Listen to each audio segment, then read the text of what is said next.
கிறிஸ்துவுக்குள் பிரியமானவர்களே, கர்த்தரும் இரட்சகருமாய் இயேசு கிறிஸ்துவின் ஈடினேட் நாமத்தினாலே உங்கள் யாவருக்கும் என் அன்பின் வாழ்த்துக்களை தெரிவித்துக் கொள்கிறேன். தேவன் அருளிய அப்பம் பிரேயர் மினிஸ்ட்ரி சேனல் மூலியமாக உங்களோடு சந்திப்பதில் மிகுந்த மகிழ்ச்சி அடைகிறேன். தினம்தோறும் அதிகால வேளையிலே பரிசுத்த வேதாந்தத்தின் ஒரு பகுதியை நாம் தியானித்து நம்முடைய குடும்ப பாதுகாப்பிற்காக நாம் ஜெபிக்கிறோம். 120 சங்கீதம் 6, 7 ஆகிய வசனங்கள். சமாதானத்தை பகைக்கிறவரிடத்தில் என் ஆத்துமா குடியிருந்தது போதும், நான் சமாதானத்தை நாடுகிறேன், அவர்களோ நான் பேசும்போது யுத்தத்துக்கு எத்தனைப்படுகிறார்கள். ஹல்லேலூயா. கர்த்தருடைய பிள்ளைகள் தான் அதிகால வேளையிலே இணைந்திருக்கிறீங்க.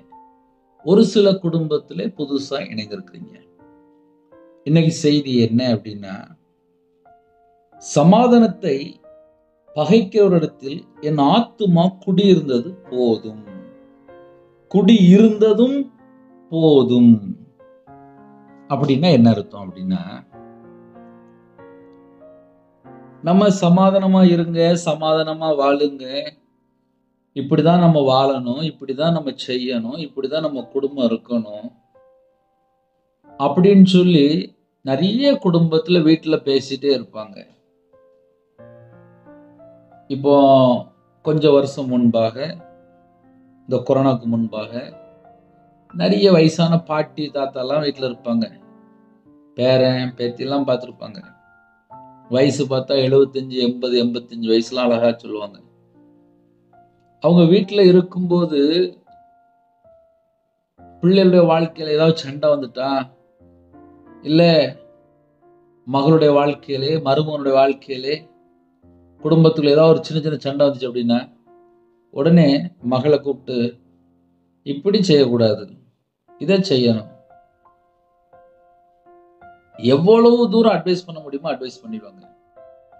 அதே போல சில தாய்மார்கள் பிள்ளைகளுடைய வாழ்க்கையில ஸ்கூல் படிக்கும்போது, காலேஜ் படிக்கும்போது எப்படி வாழணும், என்ன செய்யணும், எங்க நிக்கணும், எங்க போகக்கூடாது எல்லாமே சொல்லி தருவாங்க.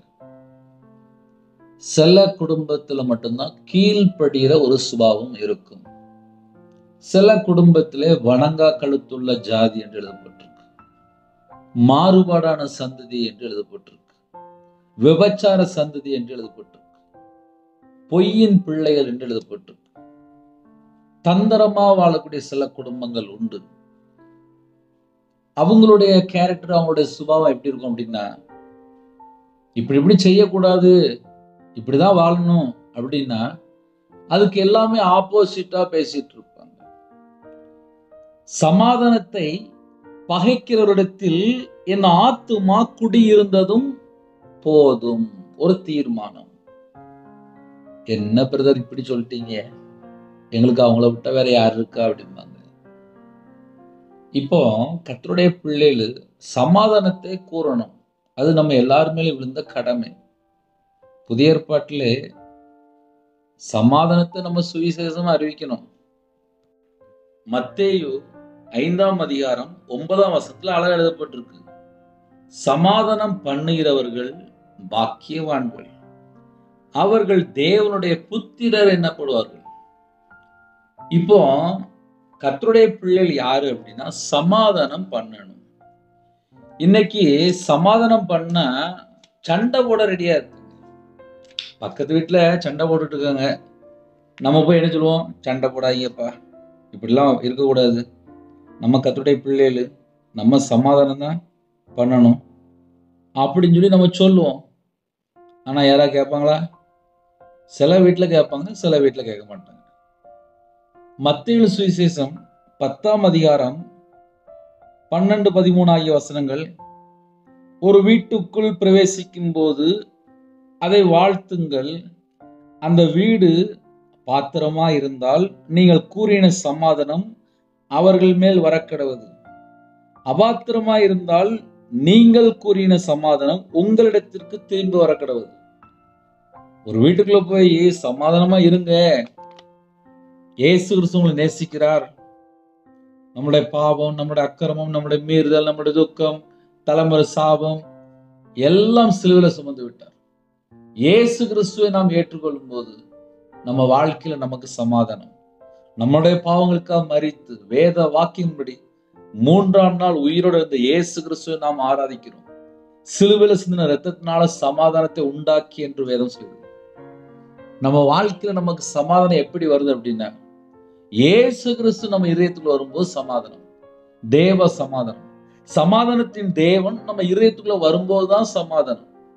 இன்னைக்கு நிறைய குடும்பத்திலே என்ன நினைக்கிறாங்க அப்படின்னா, சுயநீதி. நான் இப்படி இருக்கேன், நான் இப்படிதான் இருப்பேன், அவங்க அப்படியே ஒரு வாரமா இருக்கட்டும்.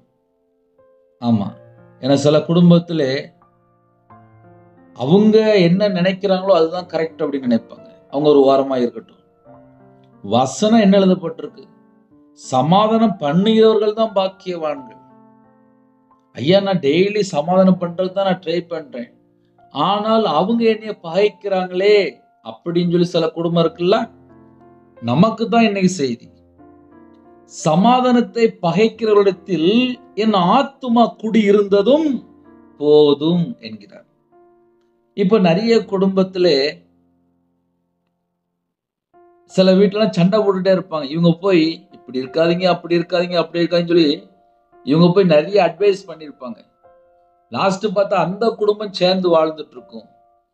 யாரு சமாதானமா இருக்க சொன்னாங்களோ அவங்கள பகையா பார்க்க ஆரம்பிச்சிருவாங்க. ஒரு குடும்பம் நல்லா இருக்கட்டும் சொல்லி பல மணி நேரம் உட்காந்து ஜெபம் பண்ணிருப்பாங்க. அந்த பிரிஞ்ச குடும்பம் பார்த்தா இணைந்து வாழ்ந்துட்டு இருக்கும். லாஸ்ட் அந்த இணைந்து வாழ்றாங்கல்ல, அவங்க யாரு மேல கோபப்பட்டுரும் அப்படின்னா, சமாதானம் யாரு சொல்ல வந்தாங்களோ அவங்கள பகையாக்கிடுவாங்க.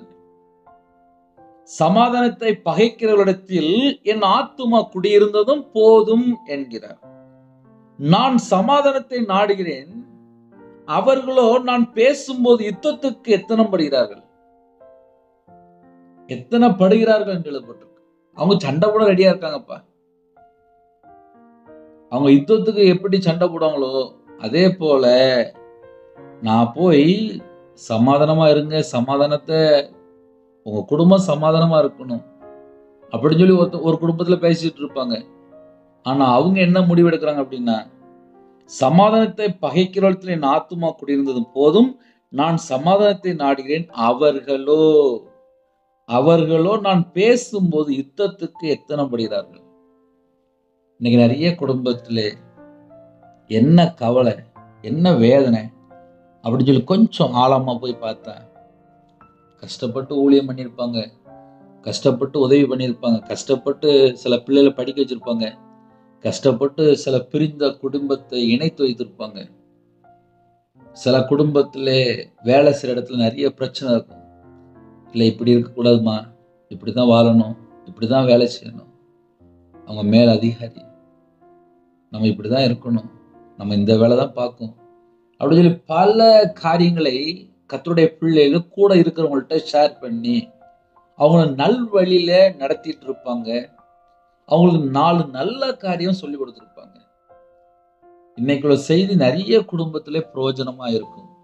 நானே ஒரு 10 நிமிஷம் பேசினாதான் அது நிறைய குடும்பத்திலே கர்த்தருடைய ஆவியான உங்களோட இடைப்பட்டால் அது உங்களுக்கு ஆசீர்வாதம். இன்னைக்கு காலவேளை செய்தி என்னன்னே அப்படின்னா, சில குடும்பத்துல இருதயம் ஃபுல்லா துக்கமா இருக்கு. அது என்ன துக்கம் அப்படின்னா, நான் அவங்களுக்கு நல்லதானே செஞ்சேன், ஆனா அவங்க ஏன் என்னைய பகைக்கிறாங்க, அவங்க ஏன் சண்டை போட ரெடியா இருக்காங்க அப்படின்னு சில குடும்பத்துல கேள்வி இருக்கு. இப்ப என்ன கேள்வி இருக்கு அப்படின்னா, நான் நன்மை செஞ்சேன்ப்பா, நான் நற்கிரியை தான் செஞ்சேன், நான் தர்மம் தான் பண்ணினேன், நான் நல்லா ஹெல்ப் பண்ணிருக்கேன், என் கணவர் தெரியாம ஹெல்ப் பண்ணிருக்கேன், என் மனைவிக்கு தெரியாம ஹெல்ப் பண்ணிருக்கேன், எங்க அம்மா அப்பாவுக்கு தெரியாம ஹெல்ப் பண்ணிருக்கேன், அந்த குடும்பத்தை நான் ரொம்ப உதவி பண்ணிருக்கேன், என் வீட்டுல சில பொருள் எல்லாம் கொண்டு போய் கொடுத்துருக்கேன். இப்படிலாம் சில குடும்பங்கள் உண்டு. சமாதானத்தை பகைக்கிறவரிடத்தில் என் ஆத்துமா குடியிருந்ததும் போதும், என் ஆத்துமா குடியிருந்ததும் போதும் அப்படின்னு சொல்லி பேசுறார். அப்படின்னா என்ன அர்த்தம் அப்படின்னா, ஏதோ ஒரு குடும்பத்திலே பகைத்து கொண்டிருப்பாங்க, எப்படியாவது நம்மள்ட்ட சண்டை போடுறதுக்கு ரெடியா இருப்பாங்க. இதான் அந்த கடைசி காலம், சுபாவ அன்பு இல்லாத காலம், தற்பிரியர், தனக்காக மட்டுமே வாழ்வாங்க. அடுத்தவன் எப்படி போனாலும் பரவாயில்ல, அவன் எப்படி அழிஞ்சாலும் பரவாயில்ல, அவன் எப்படி காணாம போனாலும் பரவாயில்ல, நான் நல்லா இருக்கும். அவ்வளவுதான். ஒரு 5 வருஷம், ஒரு 10 வருஷம் முன்பாக அவங்க நமக்கு எவ்வளவு உதவி பண்ணியிருக்காங்க, அவங்க நமக்கு எவ்வளவு நல்ல காரியம் பண்ணியிருக்காங்க அப்படின்னு கொஞ்சம் திரும்பி பார்த்தால் அந்த பகை எந்திரிக்காது. இன்னைக்கு நிறைய குடும்பத்துல அன்பு கூற வலிக்கு, வீட்டுல மாமியார்ட்ட அன்பு கூற வலிக்கு, மருமகள்கிட்ட அன்பு கூற வலிக்கு, பேச விருப்பம் இல்லை, முகத்தை திருப்பிட்டு போயிடுவாங்க. யாரோ சண்டைக்காரனை பார்த்த மாதிரி திருப்பிட்டு போயிடுவாங்க. சில வீட்டுல ஜெபக்குறிப்பு வரும், வயசான பாட்டி, அந்த பாட்டி பார்த்தா ஒரு 65 வயசு 70 வயசு 80 வயசுலாம் பாட்டிலாம் இருக்கும். ஒரே வீடுதான், அதுல ஒரு பக்கம் ஒரு சின்ன ரூம்ல அந்த வயசான பாட்டி, அந்த பாட்டிக்கு எப்போ உடம்பு சரியா இருக்கும், அந்த பாட்டி உடம்பு சரியா இருக்கும்போது எந்திரிச்சு அந்த பாட்டி கொஞ்சோண்டு தான் சோறு பொங்கும், கொஞ்சோண்டு குழம்பு, அது ஃப்ரிட்ஜில் வச்சிருப்பாங்க. அதை எடுத்து சூடு பண்ணி சாப்பிடுவாங்க. என்னன்னு சொல்லி கேட்டா, என் பையன் கொஞ்ச நாளா பேசல, என் மருமகளும் பேசல, என் பேரம்பேத்தி இந்த பக்கம் வரமாட்டுக்காங்க, நான் இந்த ரூம்ல ஒரு அனாதை போல வாழ்ந்துட்டு இருக்கேன், என் ஜீவனை கர்த்தர் எடுக்க மாட்டுக்காரே,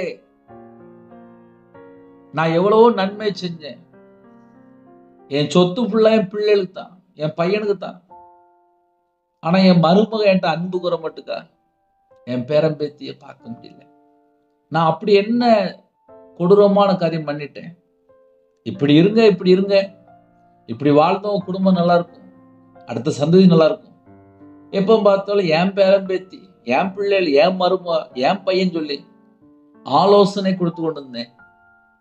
ஆனால் அது எனக்கு இன்னைக்கு எல்லாரும் ஒதுக்கிட்டாங்க, நான் ஒரு ரூம்ல வேதனையா இருக்கேன். சில குடும்பத்துல இப்படியும் நடந்துட்டு இருக்கு. நான் சமாதானத்தை நாடுகிறேன், அவர்களோ நான் பேசும்போது யுத்தத்துக்கு எத்தனைப்படுகிறார்கள். கர்த்தருடைய பிள்ளைகள் யாரெல்லாம் இணைந்திருக்கிறீங்களோ, எந்த சூழ்நிலை இணைந்திருக்கிறீங்களோ எனக்கு தெரியாது. ஆனால் சில குடும்பத்திலே கர்த்தருடைய ஆவியான திட்டமா பேசி கொண்டிருக்கிறார். ஒருவேளை அண்ணே இந்த செய்தி எங்களுக்கு தான், நாங்க நிறைய ஹெல்ப் பண்ணிட்டோம், ஆனால் எங்களுக்கு நிம்மதி இல்லைனே அப்படின்னு சொல்லி ஒருவேளை யாரா இணைந்திருந்தால், வேதம் தெளிவு எழுதப்பட்டிருக்கு, நான் சமாதானத்தை நாடுகிறேன், ஆனால் அவர்களோ நான் பேசும்போதே எப்படியாவது அந்த குடும்பம் சமாதானமா வாழட்டும், நல்லா வாழட்டும், நல்லபடியா வாழட்டும், பரவாயில்ல, என்னை தப்பா பேசுறாங்களா பரவாயில்ல, நம்ம எப்படியாவது அவங்களை இன்னும் கொஞ்சம் நல்வழியில நடத்தலாம் அப்படின்னு சொல்லி சில குடும்பத்துல பல முயற்சி எடுத்து உதவி பண்ணிட்டு இருப்பாங்க. அவங்களோட தேவைகளுக்கு கொஞ்சம் பணம் கொடுத்துட்டு இருப்பாங்க. சில வீடுகள்ல பக்கத்து வீடா இருக்கும், தண்ணி கொடுத்துட்டு இருப்பாங்க. எவ்வளவோ அட்ஜஸ்ட் பண்ணி போயிட்டு இருப்பாங்க. இப்படிலாம் சில குடும்பங்கள் உண்டு. சமாதானத்தை பகைக்கிறவரிடத்தில் கர்த்தருடைய பிள்ளைகள் எந்த வீட்டுக்குள்ள போனாலும் சமாதானம் தான். நம்ம ஒரு குடும்பத்துல பழகும் போது, நம்ம ஒரு வீட்டுக்குள்ள கால் எடுத்து வைக்கிறோமா, அந்த வீட்டுக்குள்ள நம்ம போனதுனால சமாதானம் இருக்கணும். சமாதானம் பண்ணுகிறவர்கள் தேவனுடைய புத்திரர் என்னப்படுவார்கள். இன்னைக்கு சில ஆளை வீட்டுக்குள்ள உள்ள விட்டாச்சுன்னா போதும், வீடே 2 ஆயிருது. அவங்க சொன்னதுதான் சட்டம், அவங்க சொன்னதுதான் கரெக்ட், அவங்க சொன்ன மாதிரிதான் வாழணும், அவங்க சொன்னதான் ஆமா, அந்த அளவுக்கு போயிட்டு ஒரு வீட்டுக்குள்ள கர்த்தருடைய பிள்ளைகள் கால் எடுத்து வைக்க அப்படின்னா, அந்த வீட்டுக்குள்ள முதலாவது தேவ சமாதானம் அந்த வீட்டுக்குள்ள வரணும். சமாதானம் பண்ணுகிறவர்கள் தேவனுடைய புத்திரர் என்னப்படுவார்கள். இன்னைக்கு சில ஆளுக்களை வீட்டுக்குள்ள உள்ள விட்டாச்சு அப்படின்னா, அந்த வீடு 2ஆ உடைஞ்சிருது. சில குடும்பத்துல புருஷன் முண்டாட்டி பிரிஞ்சு போயிருந்தாங்க. ஆன்லைன்ல ஒரு குடும்பத்துல ஒரு ஜெபகுறிப்பு வந்துச்சு. அவங்க என்ன சொன்னாங்க அப்படின்னா, நான் வீட்டுல இருப்பேன், என் கணவர் டெய்லி நைட்டு தண்ணி அடிச்சுட்டு வருவார். ஒரு நாள் தண்ணி அடிச்சுட்டு வரும்போது கூட இருக்கிற ஒரு நபரையும் கூட்டு வந்துட்டார். அந்த நபர் மூலியமா நான் பாதிக்கப்பட்டுட்டேன். எனக்கு கிட்டத்தட்ட இந்த சம்பவம் நடந்து ஒரு 20-22 வருஷம் ஆச்சு. ஆனா இப்போ நான் எய்ட்ஸ் வியாதியில பாதிக்கப்பட்டிருக்கேன். என் பையனுக்கு எய்ட்ஸ் வியாதி என் கணவர் செஞ்ச தப்புனால என் வாழ்க்கையில், என் குடும்பத்தில் நாங்க இப்படிப்பட்ட ஒரு வியாதியில என் குடும்பம் ஃபுல்லா இருக்கு அப்படின்னாங்க. டாக்டரால் கைவிடப்பட்ட நிலைமை, எய்ட்ஸ் வியாதியில கடைசி ஸ்டேஜ். ஒவ்வொரு வீட்டுக்குள்ளேயும் ஒவ்வொரு காரியம் நடக்கு, வெளியே தெரிய மாட்டேங்குது. சமாதானம் பண்ணுகிறவர்கள், ஒரு குடும்பத்துல கணவன் மனைவி இருக்கிறாங்களா, பிள்ளைகள் இருக்கிறாங்களா, அந்த குடும்பத்துக்குள்ளே முதல்ல சமாதானம் இருக்கணும். ஒரு வீட்டுல வயசான பாட்டி இருக்கா, ஒரு குடும்பத்துல ஒரு 6 பேர் இருக்காங்களா, 8 பேர் இருக்கிறாங்களா, அந்த வீட்டுக்குள்ள சமாதானம் இருக்கணும். சமாதானம் பண்ணுகிறவர்கள் தேவனுடைய புத்திரர் எனப்படுவார்கள். இன்னைக்கு நிறைய வீட்டுல சமாதானத்தையே காணோம்ப்பா. அதுதான் பிரச்சனை. நான் சமாதானத்தை நாடுகிறேன், அவர்களோ, சில குடும்பத்துல சமாதானத்தை நாடுவாங்க. தேசத்துக்கு தேசம் சண்டை வந்து வச்சுக்கோங்களேன், ஒரு தேசம் என்ன சொல்லும், நம்ம பேச்சு மூலியமா முடிச்சுவோம், சண்டை போட வேண்டாம், சமாதானமா போயிடுவோம் அப்படிம்பாங்க. அதே போல ஒரு அண்ணன் தம்பி ஒரு சின்ன பிரச்சனை ஆயிட்டு, ஒரு சொத்து பிரச்சனை ஆயிட்டு, எப்படியாவது பேசி முடிச்சிடலாம், சமாதானமா போயிடலாம். தம்பி தானே, அண்ணன் தானே, கூட கொஞ்சம் சொத்து வேணா எடுத்துட்டு போட்டுமே அப்படிம்பாங்க. ஆனால் விட்டு கொடுக்க மாட்டாங்க, எனக்கு கரெக்டா வேணும் அப்படிம்பாங்க. நான் சமாதானத்தை நாடுகிறேன், ஆனால் அவர்களோ, சில வீட்டுலாம் சொத்து பிரச்சனை இல்ல, குடும்பம் பிரிஞ்சு போயிருது. அதுக்கப்புறம் அண்ணன் தங்கச்சி பேச மாட்டுக்காங்க, அக்கா மாதிரி தங்கச்சி மாதிரி பேச மாட்டுக்காங்க. என்னன்னு சொல்லி கேட்டா சொத்து பிரச்சனை. இந்த சொத்து பிரச்சனை நிறைய கிறிஸ்துவ பிள்ளைகளுடைய வாழ்க்கையில பிரிவினை. ஆனா பேச வந்திருப்பாங்க, உனக்கு எவ்வளவுப்பா சொத்து வேணும், அம்மா அப்பா சொத்து தான், எனக்கு கல்யாணத்துக்கு இவ்வளவு போடுறாங்க, மிச்சம் எவ்வளவு சொத்து இருக்கு, உனக்கு எது கூட வேணா எடுத்து அப்படிம்பாங்க. ஆனா சில குடும்பத்துல 2ஆ பிரியணும் அப்படிம்பாங்க. லாஸ்ட் சொத்து பிரிச்சிருவாங்க, ஆனா 2 குடும்பம் பிரிஞ்சு போயிடும்.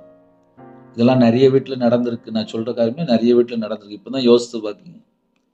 சமாதானத்தை பகைக்கிறவரிடத்தில் என் ஆத்துமா குடியிருந்ததும் போதும். அவங்க பகைக்கிறாங்க, என் ஆத்துமா அந்த இடத்துல குடியிருந்ததும் போதும் என்று ஒரு தீர்மானம் எடுக்கிறார். அவங்க என்னைய ஓயாம பகைச்சுக்கிட்டே இருக்கிறாங்கப்பா, நான் அந்த இடத்துல குடியிருந்தது போதும். இன்னைக்கு சில இடத்துல என்ன பிரச்சனை இருக்கு அப்படின்னா, ஏதோ ஒரு இடத்துல ஒரு வாடகை இருப்பாங்க, பக்கத்து வீட்டுல ஓயாம பிரச்சனை பண்ணிட்டு இருப்பாங்க. அவங்க தண்ணி அடிச்சிருப்பாங்க, பல பிரச்சனை இருக்கும், பக்கத்து வீட்டுல யாரோ சரியில்லாம இருப்பாங்க. இவங்க பார்த்தா அந்த குடும்பத்துக்கு ஏதாவது உதவி பண்ணியிருப்பாங்க, சமாதானமா வாழுங்க, இப்படி வாழுங்க, அப்படி வாழுங்க அப்படிம்பாங்க. இன்னைக்குள்ள செய்தி என்ன தெரியுமா, சமாதானத்தை பகைக்கிறவரிடத்தில் என் ஆத்துமா. இன்னைக்கு சில குடும்பத்துல என்ன பிரச்சனை அப்படின்னா, ஆத்துமா துக்கமா இருக்கும், ஆத்துமா வேதனையா இருக்கும். சில குடும்பத்துல மனவேதனையோடு வாழ்ந்துட்டு இருப்போம். என்ன பிரச்சனை சொல்லி பார்த்தா, புருஷன் பொண்டாட்டி பிரச்சனை சில வீட்டுக்குள்ள, சில வீட்டுல பார்த்தா அந்த குடும்பம் நல்லா இருக்கட்டும் சொல்லி நிறைய நன்மை செஞ்சிருப்பாங்க, ஆனா அவங்க ஒரு நாள் பகைச்சிருப்பாங்க. சமாதானத்தை பகைக்கிறவரிடத்தில் நம்ம சமாதானம் பண்ணு போறோம், ஆனா அவங்க பகைக்கிறாங்க. அந்த இடத்துல என் ஆத்துமா குடியிருந்ததும் போதும், ஒரு தீர்மானம். அடுத்தாப்புல நான் சமாதானத்தை நாடுறேன், ஆனால் அவர்களோ, நான் பேசும்போது யுத்தத்துக்கு எத்தனைப்படுகிறார்கள் என்று எழுதப்பட்டிருக்கு. அவங்க ஓயாம சண்டை போட முயற்சி பண்ணி கொண்டே இருக்கிறாங்க. நானோ சமாதானமா இருக்க பேசி பார்க்கிறேன், ஆனா அவங்களோ சண்டை போட முயற்சி பண்ணிட்டே இருக்கிறாங்க. இன்னைக்கு நிறைய குடும்பத்துல இப்படிப்பட்ட பிரச்சனைகளே இருக்கிறாங்க, வெளியே தெரியாது. எத்தனை குடும்பத்துல இருக்குன்னு எனக்கு தெரியாது, ஆனா கர்த்தருடைய ஆவியானவருக்கு தெரியும். நான் சமாதானத்தை நாடுகிறேன், ஆனா அவங்களோ சண்டை போட முயற்சி பண்ணி கொண்டே இருக்கிறாங்க. இப்படி ஒரு வேளை இன்னைக்கு காலை வேளையிலே யாராவது இணைந்திருந்தால் நம்ம எல்லாரும் ஒருமனப்பட்டு ஜெபிப்போம். அண்ணே, உண்மையிலே இந்த செய்தி எங்களுக்கு தான். நாங்கள் நன்மை செஞ்சோம், நாங்கள் சமாதானமாக இருக்க எவ்வளவோ ட்ரை பண்ணோம், முடியலை. வேதம் தெளிவு எழுதப்பட்டிருக்கு, என் ஆத்துமா அந்த இடத்துல குடியிருந்தது போதும். ஹல்லேலூயா. அதே நேரத்தில் நானும் சமாதானத்தை நாடினேன். ஆனால் அவங்களோ நான் பேசும்போது, நம்ம வாயை திறந்து பேசும்போது சண்டை இழுக்கிற மாதிரியே பேசிட்டு இருப்பாங்க. யுத்தத்துக்கு முயற்சி செய்கிறார்கள், சண்டை கூட முயற்சி பண்ணுறாங்க. நம்ம அன்பா இருங்க, உண்மையா இருங்க, பரிசுத்தமாக வாழுங்க, நீதியை பின்பற்றுங்க, கர்த்தருடைய பிள்ளையா வாழுங்க, குடும்பத்தில் சண்டை போடாதீங்க, புருஷ முன்னாடிகளும் சண்டை போடாதீங்க, பிரிஞ்சு போயிடாதீங்க, நீங்கள் அம்மா அப்பாட்ட பேசுங்க, ஒரு குடும்பம் சந்தோஷமா இருக்கணும் அப்படின்னு சொல்லி நம்ம பேசிக்கிட்டு இருக்கோம். ஆனால் அவர்களோ சண்டை போட, யுத்தம் பண்ண ஆயத்தமாக இருக்கிறாங்க, முயற்சி பண்ணிகிட்டே இருக்காங்க. இவன் கூட எப்படியாவது சண்டை போட்டணும், இவன் கூட எப்படியாவது சண்டை போட்டணும், இவா கூட எப்படியாவது சண்டை போட்டணும் அப்படின்னு சொல்லி பிசாசு கங்கணம் கட்டி கொண்டிருப்பான். இதுதான் அந்த கடைசி காலம். அதனால் கர்த்தருடைய பிள்ளைகள் ரொம்ப கேர்ஃபுல்லாக இருங்க. நம்ம எந்த இடத்துல இருக்கிறோம், சுவிசேஷம் அறிவிச்சிட்டோமா, சமாதானம் பண்ணுகிறவர்கள் தேவனுடைய புத்திரர் எண்ணப்படுவார்கள். பரலோகத்திலிருந்து உங்கள் குடும்பத்தை தேவன் ஆசீர்வதிப்பார். அன்பு கூர்ந்தீங்களா, சுவிசேஷம் அறிவிச்சிங்களா, நன்மை செஞ்சீங்களா, கர்த்தர் பார்த்து கொள்வார். உங்களுக்கு என்ன வேணுமோ தேவன் தருவார். அந்த கிஃப்ட் இன்னைக்கே தருவார். ஹல்லேலூயா. இந்த செய்தி கர்த்தருடைய ஆவியானவரோடு பேசியிருந்தால் எனக்காகவும் ஒரு நிமிடம் ஜெபித்துக் கொள்ளுங்கள். தேவன் அருளிய அப்பம் மினிஸ்டருக்கும் ஜெபித்துக் கொள்ளுங்கள். என் பேர் ரவிராஜ், எனக்காகவும் ஜெபித்துக் கொள்ளுங்கள். நம்ம எல்லாரும் இருக்கிற இடத்துல ஒருமனப்பட்டு ஜெபிப்போம். கர்த்தருடைய ஆவியான உங்களுடைய வாழ்க்கையிலே, உங்களுடைய இதயத்துக்குள்ளே, உங்களுடைய உள்ளத்துக்குள்ளே நீங்கள் என்னெல்லாம் யோசிக்கிறீங்களோ எல்லாவற்றையும் கர்த்தர் மாற்றி தருவார். கண்களை மூடி நாம் ஜெபம் செய்வோம். கிருபை மகிமை அந்த பரிசுத்தமுள்ள நல்ல பிதாவே, நன்றியோடு துதிக்கிறோம், ஸ்துதிக்கிறோம்ப்பா. கர்த்தருடைய ஆவியானவர் உங்க பிள்ளைகளோட நீங்க பேசியிருக்கிறீங்கப்பா. கர்த்தருடைய ஆவியானவர் எங்கேயோ அங்கே விடுதலை உண்டு. சத்தியத்தை அறிவீர்கள், சத்தியம் உங்களை விடுதலையாக்கும். குமாரன் உங்களை விடுதலையாக்கினால் மெய்யாகவே விடுதலையாவீர்கள். எங்க வாழ்க்கையிலே கர்த்தருடைய ஆவியானவர் இறங்கி வரணும். கேட்ட சத்தியத்தின்படி எந்த குடும்பத்துக்குள்ளே இதயத்துக்குள்ள வேதனையோடு, துக்கத்தோடு, மனக்கவலையோடு, நான் நல்லதானே செஞ்சேன், என் கூட ஏன் சண்டை போட ஓயாம முயற்சி பண்றாங்க, நான் அவங்களுக்கு நல்லதானே செஞ்சேன், நான் அந்த குடும்பத்துக்கு நான் நல்லதானே செஞ்சேன், ஆனா அவங்களோ ஏன் ஓயாம என்கிட்ட சண்டை போட துடிக்கிறாங்க, நான் அப்படி அவங்களுக்கு என்ன தீமை பண்ணிட்டேன் அப்படின்னு சில குடும்பத்திலே இந்த செய்தி மூலியமா உங்க இதயத்தினுடைய பாரம் தேவனுடைய சமூகத்துல வைக்கிறீங்க. கர்த்தர் உங்க இதயத்தினுடைய பாரத்தை மாற்றுகிறார். நிறைய குடும்பத்துக்குள்ளே இப்படிப்பட்ட ஒரு காரியம் இருக்கு. இருதயம் ஃபுல்லா கவலை, நான் நல்லா செஞ்சேன் ஆனா நீ வேதனைப்படுத்திட்டாங்க. கர்த்தருடைய ஆவியான சொல்கிறார், என் ஆத்துமா குடியிருந்ததும் போதும், அந்த இடத்துல குடியிருந்ததும் போதும். சமாதானத்தை பகைக்கிறவரிடத்தில் என் ஆத்துமா குடியிருந்ததும் போதும். அந்த தீர்மானம் நீங்க எடுக்கும் போது கர்த்தருடைய ஆவியை இந்த நாளில் உங்களை விடுதலை செய்கிறார். துஷரபபக்கரதுனி மேசிபு ஷபலவலஹு பிலஹாரது லேதுனி மேசிபு ஹபஹாஷதரி கன்தொட்டரபலக் உதிபிக்கிறனா. கண்ணீரோடு நிற்கிறீங்களா? கர்த்தருடைய ஆவியை தொடுகிறார் உங்களை. உங்க இதயத்துல ஒரு கசப்பான ஒரு வேர் வெளியேறுகிறது.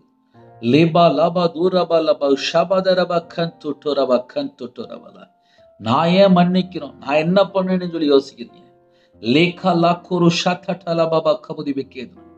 விட்டு கொடுங்க. கர்த்தருடைய ஆவியான இறங்கும்போது விட்டு கொடுங்க. லிபலப கதுரி சந்தோட்டனம கந்தோட்டரபல துனிமேஹா து ரிபகரபதுரபல. வேறு பரிசுத்தமா இருந்தால் உங்களோட வாழ்க்கை முழுவதும் பரிசுத்தமா இருக்கும். கசப்பான வேறு வேண்டாம்.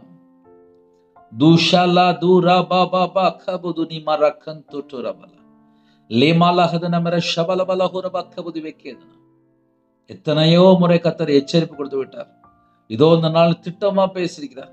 ரீதனமல ஹோபஹ பிஹுபஹ பஹ தினிமர ஹுரது லமோஷதனமர கருது நிமரை கரபலவ கபுது வெக்கேதன லேதோ நேமே தேனே சேபு ஷபலபலபலபல ஹுரப கபுது வெக்கேதன லேது நேமால சந்தோட்டனம கரதுரப கபுது வெக்கேதுனி கந்தோட்டரபல. அர்ப்பணிப்பீங்களா? லேது ஹோ பிசி துரி ஷபல கந்தோட்டரபல. அர்ப்பணிக்கும் போது உங்களுடைய வாழ்க்கையில் ஒரு உயர்வு காத்திருக்கிறது.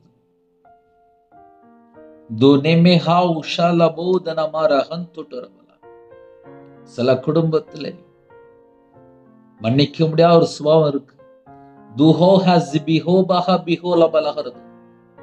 நான் உங்களுக்கு நல்லதானே செஞ்சேன், எனக்கு ஏன் துரோகம் நடந்துச்சு?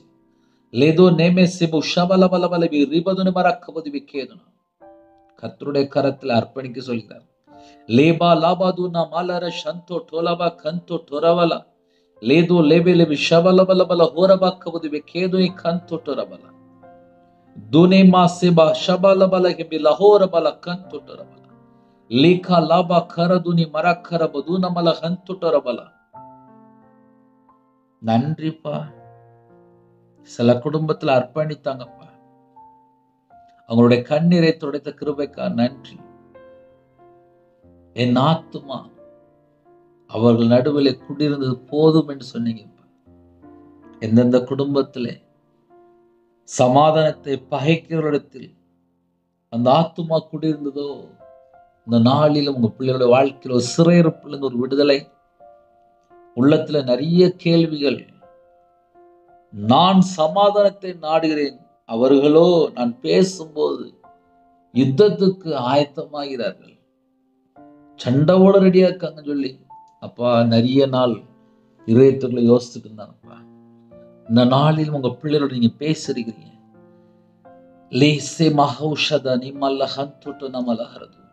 கர்த்தரை நம்பி அப்ப அந்த நாளை நாங்க தொடங்குறோம்ப்பா. இந்த நாளை எங்களுக்கு ஆசீர்வதித்தாங்கப்பா.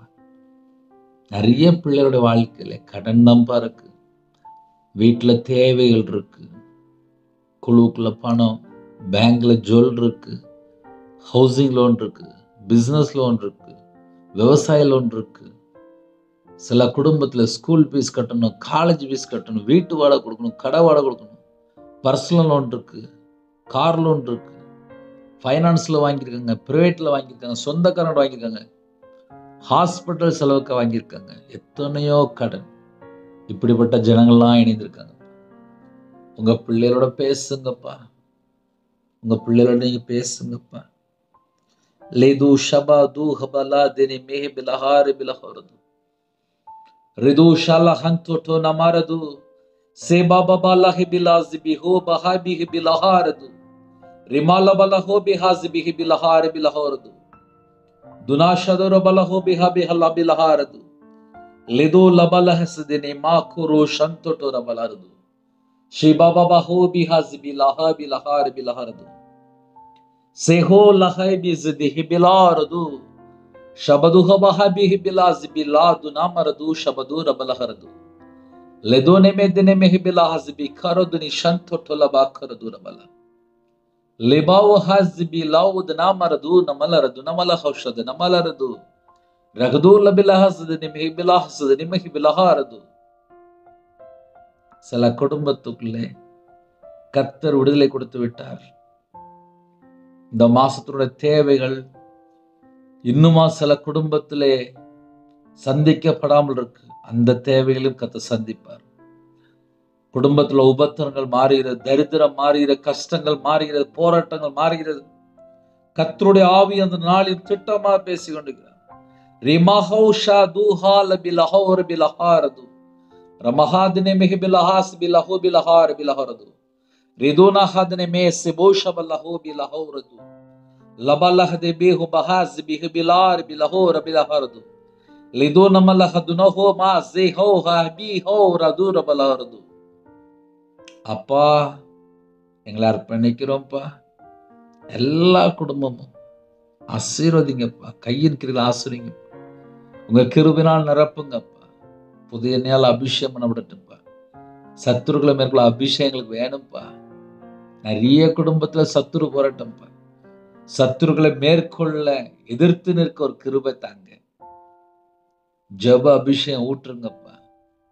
குடும்பத்துக்காக, அழிந்து போற ஆத்துமாக்களுக்காக, எழுப்புதலுக்காக, சபைக்காக, வாலிப பிள்ளைகளுக்காக, சிறு பிள்ளைகளுக்காக, வியாபாரத்துக்காக, குடும்பத்துக்காக உத்தரவா எடுத்து ஜெபிக்கிற பிள்ளைகளா மாறணும். ஜெப அபிஷேகம் ஊற்றுங்கப்பா. குடும்பத்துல எல்லா காரியத்திலும் திறப்புல நிக்கணும். ஜெப அபிஷேகம் தாங்கப்பா. பிறந்த நாள் கொண்டாடுறாங்க, திருமணம் கொண்டாடுறாங்க. கடந்த வருஷம் முழுவதும் கண்ணீர் மணி போல பாதுகாத்தீங்கப்பா. இந்த வருஷத்துல உங்க பிள்ளைகளோட கர்த்தர் நீங்க பேசணும்ப்பா. லேமாலா ஷதுரபல ஹூரபிலாபல ஷபதுரபல கந்துரபல. என் பிள்ளைகளுக்கு நான் திறந்த வாசலை வைத்திருக்கிறத சொல்லிடுறேன். அதை ஒருவனும் போட்ட மாட்டான் இந்த வருஷத்துல. நன்றிப்பா. எல்லா குடும்பத்துக்கு கத்த பொறுப்படுத்துங்க. கற்பத்துங்க ஜெபிக்கிறாங்கப்பா. உங்க பிள்ளைகள் சந்ததி ஆசிரியப்படணும்ப்பா. கடைசி காலத்துல எவ்வான ஜனம் என்று சொல்லிங்கப்பா. உங்க பிள்ளைகள் எந்தெந்த காரியத்துல குறையா இருக்காங்களோ அந்த குறைகளை நீக்கி ஆசீர்வதிங்க. பிள்ளைகள் வயசு அதிகமாயிட்டு போகுதுப்பா. திருமணத்துக்குள்ள வயசு தாண்டுது. கர்த்தர் நல்ல துணையை தாங்க. மாசமா இருக்காங்க, டெலிவரி போடுறாங்க, கர்த்தர் கூட இருங்க. இந்த நாளிலும் எல்லா தேவைகளை சந்திங்க. காலவெளியில வெளியில போடுறாங்க. எல்லா குடும்பத்துக்கும் கர்த்தருடைய ஆவியானவர் நீங்க கூட போகணும்ப்பா. வாகனத்துல வெளியில சிறு பிள்ளைகள் முதற்கொண்டு முதியோர் எல்லாரோடைய கர்த்தர் கூட இருங்க. காலவெளியில பலவீனத்தோடு படுத்த படுக்கல யாரெல்லாம் ஜெபிக்கிறாலும் உம்முடைய தழும்புள்ள கரத்தினால தொட்டு சுகமாக்குங்க. உம்முடைய தழும்புள்ள கரத்தினால தொட்டு சுகமாக்குங்க. தொட்டு சுகமாக்குங்கப்பா. தொட்டு சுகமாக்குங்கப்பா. இயேசு கிறிஸ்து ரத்தத்தினாலே, இயேசு கிறிஸ்து நாமத்தினால எந்தெந்த குடும்பத்துல பலவீனத்தோடு ஜெபிக்கிறாலும் உம்முடைய தழும்புள்ள கரத்தினால தொட்டு பூர்ண சுகம் வேணும்ப்பா. பூர்ண சுகம் வேணும்ப்பா. நாங்க எல்லாரும் ஒருமனப்பட்டு கேட்கிறோம். இயேசு கிறிஸ்து நாமத்தினால பூர்ண சுகம் உண்டாகட்டும். ரிபோ ஷபபபா தூரபர கந்துரபல. ஒவ்வொரு குடும்பத்தை தொடுங்க. கர்த்தர் பொறுப்படுத்துங்க. வீடு கட்டுறது தடையா இருக்கு. குடும்பத்துல நிறைய காரியத்துல தடை. இந்த நாளிலும் கர்த்தருடைய ஆவியானவர் உங்க பிள்ளையோட வாழ்க்கையில விடுதலை செய்த கிருபைக்காக நன்றி. தொடர்ந்து எல்லா காரியத்துக்கும் கர்த்தரே பொறுப்படுத்துங்க. தேவனருடைய அப்போ மனுஷன் உங்களுடைய கரத்துல அப்படிங்கிறோம். அப்புரோஜமான ஊழியக்காரன்ப்பா. உங்க கரத்துல அர்ப்பணிக்கிறோம்ப்பா. கர்த்தர் பொறுப்படுத்துங்க. துதிகன மகிமை எல்லாம் ஒருவருக்கே செலுகிறோம். இயேசு கிறிஸ்துவின் பிதாவே, ஆமென். தேவனுக்கே மகிமையுண்டாதாக. கர்த்தர் தாமே உங்களையும் உங்கள் குடும்பத்தையும் சகல காரியத்திலும் சம்பூர்ணமாக திருப்தியாக கர்த்தர் கொடுத்து ஆசீர்வதிப்பாராக. ஆமென். கர்த்தராகிய இயேசு கிறிஸ்துவின் கிருபையும் பிதாவாகிய அன்பும் பரிசுத்தனோட ஐக்கியம் இப்பொழுதும் எப்பொழுதும் சதா காலங்களில் நம்ம கொடுப்பதாக. ஆமென்.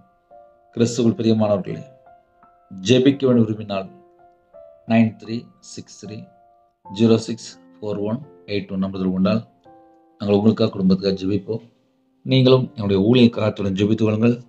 கர்த்தர் உங்களையும் உங்கள் குடும்பத்தையும் உங்களுடைய வம்சத்தையும் சகல காரியத்தையும் கர்த்தர் கொடுத்து பரிபூர்ணமாக ஆசீர்வதிப்பாராக. ஆமென். God bless you.